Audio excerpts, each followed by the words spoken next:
¿Cómo están? Muy buenos días. Bienvenidos a Mirada Libero.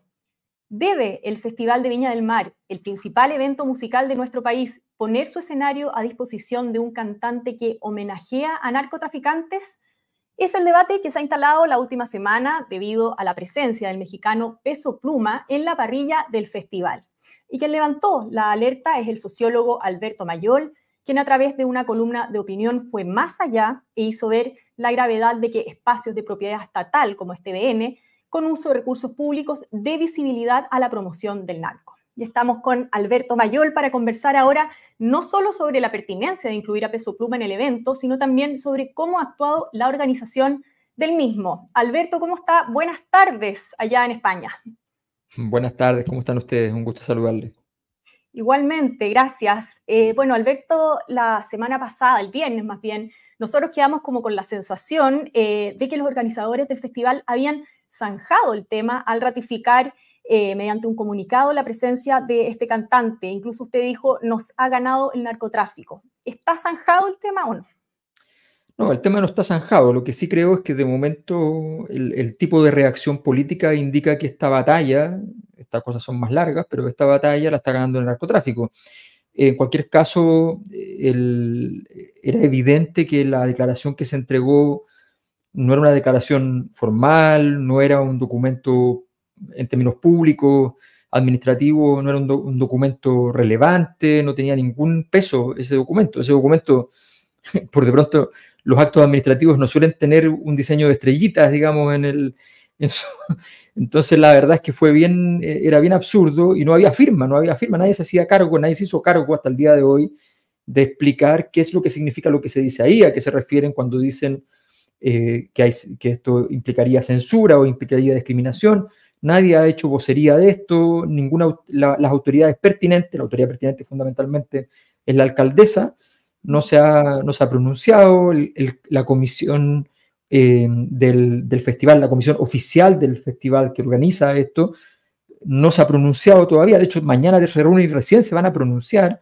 Entonces, evidentemente, cuando uno empezaba a escarbar un poco, era bien claro de que todavía esto estaba pendiente y así es como ya ha ido quedando claro. ¿De dónde sale este oficio? Porque usted comenta que esto, como no es una declaración oficial, se trataría de un oficio más bien.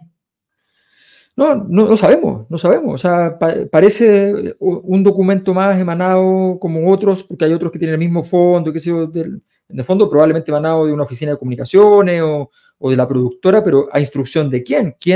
¿Quién fue? ¿Qué organización? Si no es el comité establecido para ello, que existe, que está en el contrato, que es un comité público-privado de 4 integrantes por cada uno de los órganos, el municipio por un lado y los licitadores por el otro. ¿Qué pasa? ¿Quién fue el que dijo que la organización hizo eso? Es como un acto de usurpación, ¿no? O sea, entonces yo voy y hablo en nombre de lo público, de un organismo público, diciendo que la organización del Festival de Viña dice tal cosa. No es verdad, eso no ha ocurrido. Entonces, o tomaron la decisión entre la alcaldesa y las entidades privadas o las entidades licitadoras, que está una pública que es TVN, o cómo fue, no se entiende, ¿me entiendes? O sea, ese es el problema, es que además hay un conjunto de errores de forma que son también de fondo, que hablan de decisiones que no quieren, donde no se quiere dar la cara, donde no se quiere confrontar una discusión relevante para efectos del país, tan relevante para el país, que no solo para el país, que ha sido tema en Estados Unidos, en México, en España, en toda América Latina. Entonces, bueno, y no se quiere hacer una discusión política sobre aquello. Claro, usted dice que no se ha cumplido con el reglamento oficial, por así decirlo. De hecho, ayer el concejal René Lues se refirió a las bases que regulan la licitación del evento. Dice que establece la existencia de una comisión que debe aprobar la parrilla programática del show, y esta aprobación nunca ocurrió. Nunca la dio esta comisión, que está integrada, como bien usted decía, por 4 representantes de la municipalidad y 4 de las concesionarias, o sea, TVN y Canal 13. Entonces, usted dice, hay un error de forma. ¿Hay además irregularidades? ¿Se podrían advertir irregularidades en este proceso? La palabra irregularidad tiene una connotación que usualmente se entiende como que hay problemas administrativos de plata y cosas así. No es lo que estoy diciendo. Hay una irregularidad en el funcionamiento del procedimiento y el funcionamiento del procedimiento no es menor en el sector público. De hecho, es muy importante porque el procedimiento se debe cumplir para que se garanticen las condiciones de salvaguarda que el sector público, el Estado, impone para determinadas discusiones. O sea, que efectivamente eso existe por alguna razón. Alguna vez no te puede gustar una razón, puede ser que incluso esa razón haya dejado de ser pertinente, pero eso el reglamento lo establece y entonces por algo se debe cumplir. En este caso tiene toda la lógica. Tiene toda la lógica que la entidad que es dueña patrimonial del Festival de Viña, que es dueño del lugar donde se ejecuta el Festival de Viña, que le da la marca al Festival de Viña, que se llama Festival de Viña porque es de Viña del Mar y de la municipalidad, ¿ya? Toda esa marca, ¿cómo no va a tener participación en definir aquellos contenidos que va a tener el festival? Porque la empresa que licita, ¿ya?, tiene derecho a invitar a quien quiera, ¿ya?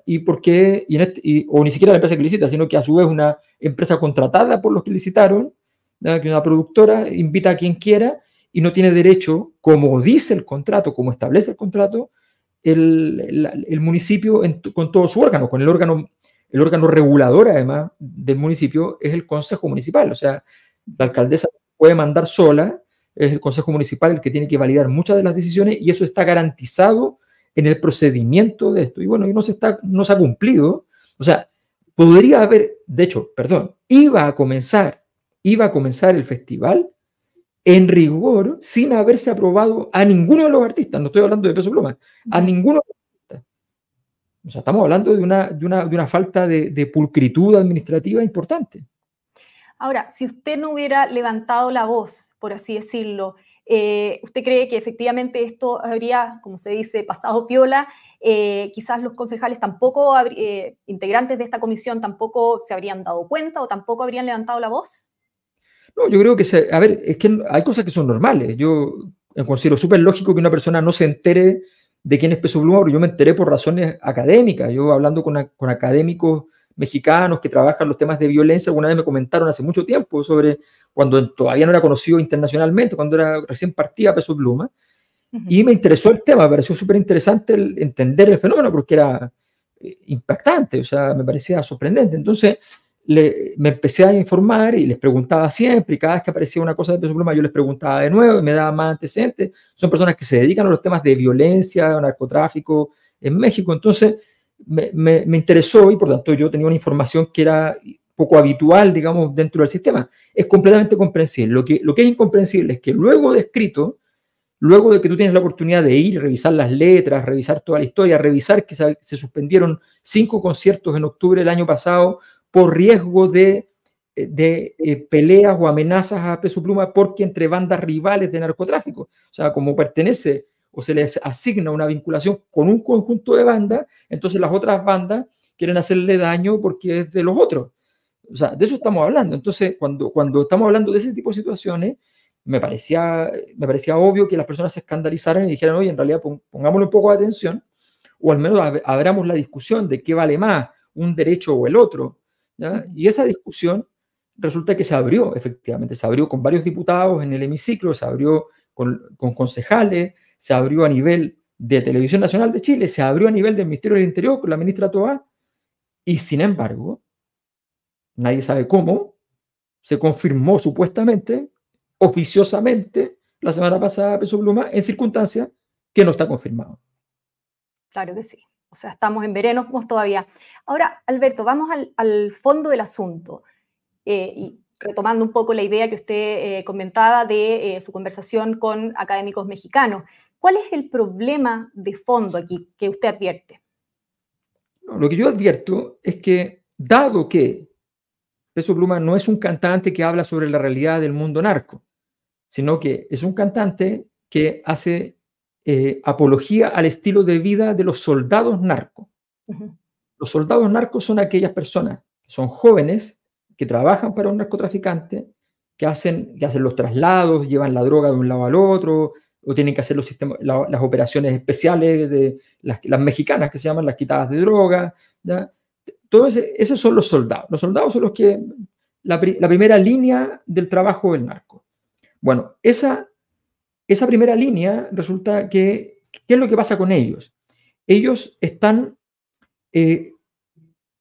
a estar sí o sí presos una o varias veces en su vida, o van a morir. Esa es la verdad. Entonces, ¿qué es lo que dicen las canciones? Le dicen lo mismo, le dice, sí, vas a morir, pero vas a haber tenido una vida muy emocionante, vas a haber andado en los mejores autos, vas a vestir la ropa más cara, vas a tener acceso a las mujeres más hermosas, eso es lo que vas a tener. Entonces, esta es una música, y además se le hace apología directa a los nombres de los narcotraficantes, al Chapo Guzmán, o sea, se mencionan, yo trabajo para él. Entonces, hay una apología evidente, no se trata de una reflexión social sobre la problemática del narcotráfico, para bien o para mal. Hay muchas canciones que pueden ser apología de algo que al mismo tiempo suponen una crítica. Si uno ve Los Prisioneros cantando Corazones Rojos es una sátira, pero todo el rato supuestamente está menoscabando a la mujer. Pero es tan agresivo ese menoscabo que al final produce el efecto contrario. Ya queda en evidencia el absurdo del argumento machista. Bueno, no es eso, esto no es una obra, además no son obras de arte particularmente, o sea, Corazones Rojos es una obra, digamos, esto no es una obra, son unas cosas, unos textos simplones que van contando las historias y van hablando directamente, y además él ha reconocido, y esto es muy importante, ha reconocido que trabajaba por encargo. ¿Por encargo de quién? Esto no es el encargo del imperio austriaco a Mozart ni del rey abajo, o sea, no es eso, no estamos hablando de lo mismo, estamos hablando de un encargo de los narcos que le piden que hagan canciones elogiosas para ellos. Entonces, el asunto es bien serio. Y bajo esas condiciones, yo lo que digo no es censurenlo, terminen con su... que no pueda venir a Chile, que no pueda cantar. No, yo lo único que digo es una cosa súper sencilla. El Estado gasta todos los días millones y millones en tratar de combatir el narcotráfico. Entre esas cosas, intenta combatir la narcocultura. Dentro de eso. Y resulta que al mismo tiempo, con la misma plata en el fondo y con los mismos recursos públicos destinados a este fin, va a financiar un evento, le va a dar espacio en un lugar público a un evento, ¿ya? Poniendo recursos, poniendo seguridad, poniendo carabineros, poniendo todo, a un evento que viene a reivindicar la cultura narco y a hacer apología al mundo narco. Entonces, yo lo único que digo, el Estado no puede gastar plata en una cosa y la contraria. El Estado no puede gastar plata, por ejemplo, en darle almuerzo a los niños que le produzcan obesidad. Porque estás tratando de combatir la obesidad, no estás tratando de fomentarla. Entonces, si tú por un lado haces toda clase de campaña, te gastas un montón de plata en poder combatir la obesidad, en intervenciones médicas, en fin, y luego resulta que tú vas y le pones plata para que le compren comida para todos los días en los almuerzos de los niños y les den comida que produce obesidad, estamos haciendo mala política pública y se está incumpliendo un mandato del Estado. El Estado no puede hacer una cosa y la otra, y en este caso está haciendo una cosa y la otra. Ahora, entendiendo que ese obviamente es el argumento de fondo del tema del uso de recursos públicos, etcétera, si esto fuera un evento privado, ¿a usted le parecería bien, adecuado, digamos, la presencia? Me parecería que hay que hacer una discusión sobre el reproche que uno puede hacer moralmente, pero que políticamente no hay ninguna razón para prohibirlo. A menos, mira, a ver, estas líneas, las líneas no son fijas en la sociedad, las líneas se corren. Si yo estoy viviendo en un momento donde la cosa se desbordó por completo, tú esa línea la vas a correr, para un lado o para el otro. Y al mismo tiempo, si la cosa deja de ser relevante, te puede dar lo mismo. Hay ciertos criterios que hay que establecer. Esos criterios no están establecidos hoy día y vale la pena hacer esa discusión. Hay 2 proyectos de ley que ya se están presentando respecto a esto. Me parece que es una discusión valiosa y que se va a poder, cuando se fundan esos proyectos, qué sé yo, se va a llegar a algo que probablemente sea bastante razonable, ¿ya? Pero creo que lo importante de la sociedad es que sean capaces de discutir sus problemáticas y resolverlas de la mejor manera. ¿Y cómo califica usted la actitud del gobierno en este caso? bueno, contradictoria, pasiva, no la entiendo. O sea, no hay referencia. Esto lleva siendo ya, no sé, va a cumplir 10 días siendo una noticia nacional e internacional en medio de un evidente fenómeno de incremento de los problemas de violencia asociados al narcotráfico. Entonces, en medio de este escenario, me pregunto por qué el gobierno, no todo el gobierno, fundamentalmente las autoridades de gobierno, perdón, pero la ministra Toá sí se presentó, la ministra Toá sí lo dijo. Pero resulta que después esto es contradictorio. Entonces el gobierno dice una cosa, después organismos asociados al gobierno con la misma línea política del gobierno hacen otras cosas. Entonces no se entiende. Yo creo que el punto de fondo es tener una postura, a dar las vocerías correspondientes, o sea, hacerse cargo. Esta es la postura del gobierno, esta es la postura del Frente Amplio, esta es la postura de, en fin, ayer el Partido Comunista en la segunda salió dando su postura. Su postura es distinta, o sea, es distinta a la de la alcaldesa Ripamonti.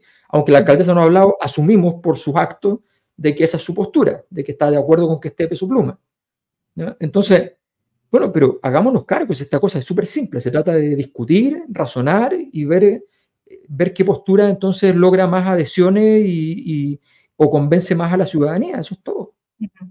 Esperaría quizás una intervención una intervención por parte de las autoridades de gobierno. Claro, porque el exdirector de Senda, por ejemplo, Carlos Tarn, dice que el Estado no estaría cumpliendo con su rol protector. ¿Qué le parece eso? Estoy de acuerdo. O sea, esto no es broma. O sea, justamente desde la izquierda siempre hemos insistido que no es solo hacer seguridad, no es solo poner policías, aumentar las sanciones, no es solo sistema legislativo y policial. Hay otras cosas más. ¿Qué otras cosas más? Entre otras, la cultura. Entonces, vamos a analizar este fenómeno a nivel cultural. Tal vez la conclusión a la que llegamos es distinta a la conclusión que yo llegué. Tal vez la sociedad llega a una visión distinta. Esto no se trata de quién gana. Yo planteé un tema. El tema efectivamente escaló muchísimo. Las columnas escritas no tienen estos niveles de relevancia habitualmente. Este lo tuvo nacional e internacionalmente. Por algo será. Porque hay mucha gente que se da cuenta de que su capacidad de poder vencer a una cultura narco alrededor con respecto a sus hijos se hace muy difícil. Por último, Alberto, usted hablaba del silencio de la alcaldesa Ripamonti. ¿Y qué le parece el silencio que ha habido de los auspiciadores? A ver, los auspiciadores son empresas. ¿Ya? Yo lo que espero es que la política se haga cargo de la política. Cuando las empresas cometen errores o hacen faltas graves en relación al funcionamiento de la legislación ya existente, o sacrifican un valor que ellos se supone que defienden, como es la competencia, uno los puede impugnar. En este caso, lo que hay son decisiones de carácter comercial que son legítimas desde los privados. Es tan simple como eso. Y los auspiciadores auspician un festival y qué sé yo. Es legítimo. El punto de fondo es el sistema público. El sistema público tiene que decir, ok, me hago cargo de esta discusión, voy a confrontarla, voy a explicar por qué quiero que efectivamente cante, voy a explicar qué voy a hacer para todo esto. Bueno, afrontemos la discusión, pero eso es una responsabilidad de la política. A mí me parecería muy mal al revés que los auspiciadores entraran y dijeran, dado esto yo retiro mi auspicio y entonces no sé qué cosa. Entiendo que tú puedes retirar los auspicios porque no te gusta que esté vinculado en el último día, pero una conducta extorsiva no me interesa. Justamente estamos tratando de evitar ese tipo de cosas. Lo que estamos tratando de hacer es una discusión de profundizar en la calidad de la democracia y me parece que, gran dicho permanente de Frente Amplio, los problemas de la democracia se deben resolver con más democracia. En este caso es evidente que eso no ha ocurrido. Perfecto. Bueno, Alberto, muchas gracias por su tiempo y bueno, vamos a estar atentos a lo que ocurra, como decía usted, mañana en esta comisión, en este consejo, para ver qué va ocurriendo. Muchas gracias por haber estado con nosotros. Muchas gracias a usted. Bueno, yo me despido también agradeciendo su sintonía, en particular a los miembros de la Red Libero que hacen posible este programa. Nos volvemos a encontrar en cualquier momento con más Mirada Libero. El Libero, la realidad como no la habías visto. Haz que estos contenidos lleguen más lejos haciéndote miembro de la Red Libero.